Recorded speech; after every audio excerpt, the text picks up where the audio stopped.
Hi, Theater Pizzazz. I'm Meredith Heyman. Thanks so much for joining me. I'm so excited to be talking all things theater and Broadway with you today. Joining me is one of the stars of the new off-Broadway revival of Merchant of Venice, playing now at CSC, Alexandra Silber. Al, thanks so much for joining me. Oh, such a joy to be here. Thank you for having me. All right, so without giving too much away about this revival, talk to me about the modernization, at least of the staging of the production. And we're set on a late night talk show, I believe, Merchant of Venice late night talk show. Yes, exactly. So the premise of this particular production sort of exists inside a late night comedy show, sort of like a late night talk show, or maybe Saturday Night Live, where there's lots of sketches, and trying to capture the modern version of how Shakespeare's original audience would have experienced this play, which was a sort of a raucous comedy. And that is definitely what you'll see is the scenes will feel like a series of sketches on SNL, going increasingly more out of control as the night progresses. So talk to me about that original experience of a raucous comedy, bringing that, Mm-hmm. creating that to for today's theater audiences and handling Yeah. the themes of the show, which are not too funny all the time. No, no, exactly. So, in one of the things that people always talk about with The Merchant of Venice is, of course, the anti-Semitic tropes that are utilized. And the one of the things I find really fascinating is that the term anti-Semitism wasn't coined until the late 19th century, 1879. It's coined in a way that a lot of political slogans are utilized today, from Build Back Better, Make America Great Again, Yes We Can. It was a version of a German political slogan that was very anti-Jewish. And so what's really interesting is this play likely premiered in the late 16th century, 1594 to 1600, somewhere in there. So to hold this 16th century play up to that 19th century word is a little bit out of whack, right? And And yet, I think that one of the things that the original, and yet exactly, and yet we exist in the 21st century with all of these um, incredibly horrific historical examples from half a century ago to today, right? So one of the things that I think our Ukrainian and Jewish director wanted to explore was the original play was ostensibly creating a villain inside of a play that was also lambasting many different types of cultural tropes, from Spaniards to Frenchmen to English people to Moroccans. It was basically a very blue comedy where it was really being incredibly subversive about multiple ethnic, racial, and countries. Um, and tonight, the villain is this Jew named Shylock. It was also inspired by another comedy that had very recently done it, written by Christopher Marlowe, called The Jew of Malta, which had been a huge success for Christopher Marlowe.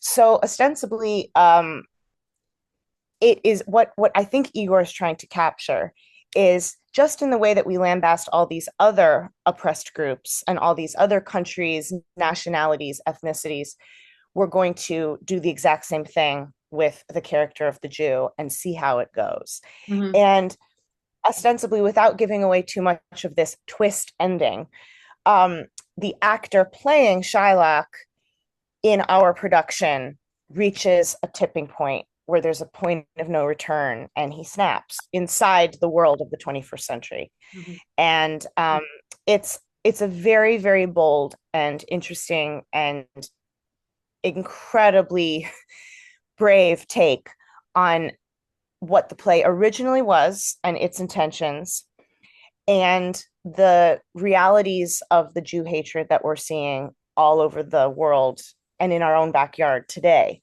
Mhm. Um, And one of the things I think is really powerful, of course, is I'm a Jewish actor. I actually don't play a Jewish character in this piece, but one of the things I definitely feel is something that's shared among Jewish people of the diaspora right now is that we're saying that anti-Semitism is occurring, and so often people are going, "No, it's not. You're being too sensitive. You're being da da da. No, no, no, no, no."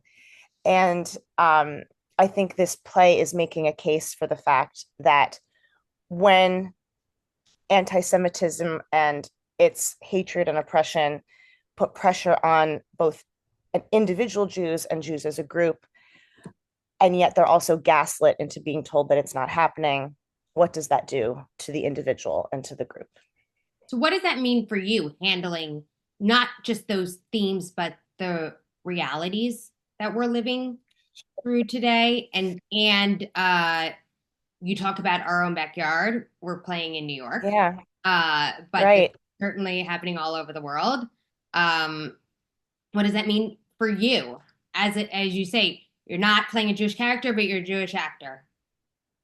Yeah, it's very complicated and nuanced, and it's I think the what I'll say is in the original play, I don't necessarily know that it like makes its way into our production, but I will speak for the original Shakespeare play. Like one of the things that is explored that does feel very contemporary is that the three main characters are all from different oppressed groups, right?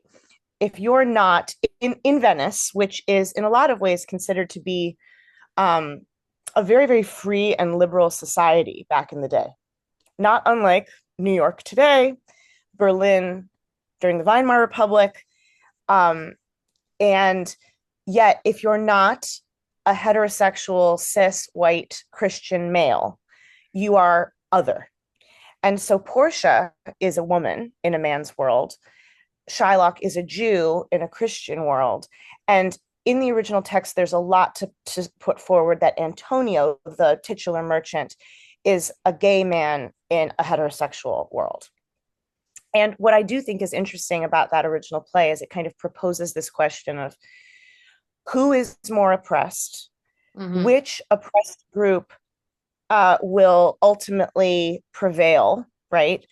And what does oppression do to individuals? It warps them, it makes them feel afraid and disempowered. Sometimes they seek vengeance, sometimes they seek retribution, sometimes they try to surrender and find peace. But what I think does get explored in The Merchant of Venice is the notion that oppression does twist the soul of the individual oppressed person. And sometimes characters like mine, um, that when a person is oppressed, one of the ways in which they can find agency and feel empowered is by further oppressing another oppressed group and feeling powerful about that. And in this story, it's that the group comes together and oppresses and obliterates the Jewish character, who is not necessarily a paragon of decency, right? Um, so I think there's a lot there, and I think this oppression Olympics is something that really is in the zeitgeist right now. And I don't necessarily know that the play, or certainly our production, uh, presents answers to any of those questions. I think that Igor, our director, Igor Golyak, is a director that enjoys asking and living questions more than providing morals and providing messages. And I always think that's more interesting when it comes to art, for whether Mm-hmm. it's, television, novels, music, or theater, so that we can sort of live those questions. And, we're certainly not in the streets finding answers right away that are very black and white and have a lot of clarity. There's a lot of nuance and a lot of deep, deep, profound, strong emotions that are guiding us in 2024. Absolutely. And you have been in a season, a rep with CSC of arguably Yeah. difficult uh, plays, difficult Jewish themes, anti-Semitism. What has it been like going from our class earlier in the fall with your castmate Richard Topol. You are Mhm. going to finish up the year now with Merchant. Um, are you looking for something lighter next? But I mean, looking back, what has it all been like? Yeah, it's been a really unbelievable year with this company. Interestingly, in the middle of 2024, I took a little break. And I was in Chicago playing Marion the Librarian and the Music Man, which was such a breath of fresh air from all of the heaviness of the working with Arlequin Theater Company on these two plays. Um, I will say though, it feels like as a Jewish actor, telling difficult stories, no matter the component in which I'm playing them. Like, so for example, I was one of the oppressed Jews in our class playing Rechelka, who was forced to convert to Catholicism to survive, who becomes Mariana. Here I am, Portia, who is one of the Christian Italians that does the oppressing. Regardless, though, whenever I'm contributing to a story that's bringing these themes and these stories into the minds and hearts of the audience, it always feels like a mitzvah. It feels like big work. Um, and that feels in some way like I am contributing and participating in the oral traditions of my people. And hopefully utilizing storytelling, which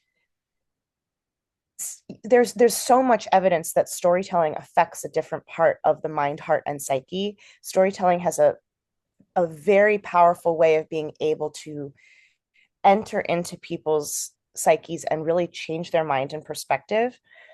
Um, that there's so much research that proves that that's true, from politics to conflict resolution in relationships. And to think that I'm a part of that in an artistic way and can do that with and for strangers feels like a calling. And even if it's challenging work, it feels like important work. So I'm really honored.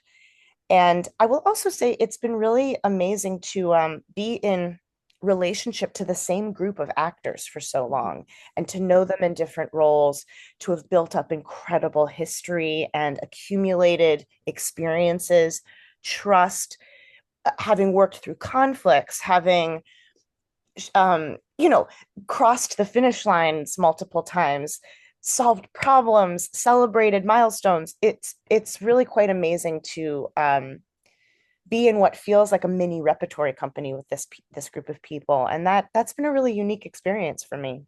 Absolutely. I mean, quite the mishpacha at least. Definitely, And definitely. So hope, it's a joy. yeah. And continuing on that joy, this revival does reunite you with a former Shakespeare partner, T.R. Knight, and we Yes, it so does. that is uplifting as well. So how is it like? How has it been getting back together with him for the show? Oh, it's so wonderful. So, TR Knight, who goes by Theo, Theo and I met 6 years ago doing Midsummer Night's Dream opposite one another. He was Nick Bottom, the actor who turns into the donkey, and I was Titania, Queen of the Fairies, who under a spell falls in love with him. So we had such amazing scene time together, Yeah. and it was also the project where I met my husband. So it feels like a really special production, and the fact that Theo was there for that moment in my personal life was really exciting. Um, and sadly, we don't get a ton of scene work together in this play, but it is so wonderful to reunite with him and to continue our tradition of doing Shakespeare together. And we were sort of like, what's the next one? What are we going to do now? And I hope it isn't in 6 years' time. I hope we can do it sooner rather than later. Yeah, he's a great pal and deeply involved in the story of my marriage, which feels really wonderful. Absolutely. And hopefully a comedy. Hopefully a comedy. Yeah, hopefully a comedy. Hopefully a comedy. We had a blast during Midsummer, and Right. even though Merchant is technically a comedy, I think we deserve to have a blast again. Absolutely. And people can have a blast in whatever way they choose with Merchant of Venice now through December 22nd at Yeah, CSC, right before Hanukkah starts. So that'll be, right before Hanukkah. yes, an early Hanukkah gift to go see the show. Absolutely, absolutely. Yes, lights, latkes, laughter. You won't get a latke in the lobby, but you should bring your own. Absolutely. Absolutely. I Yeah, love dinner and a show. Absolutely. yeah, totally, totally. Thank you so much for joining me. As I said, you can see Merchant of Venice at CSC through December 22nd. Stay right here on Theater Pizzazz for more. I'm Meredith Heyman. We'll see you next time.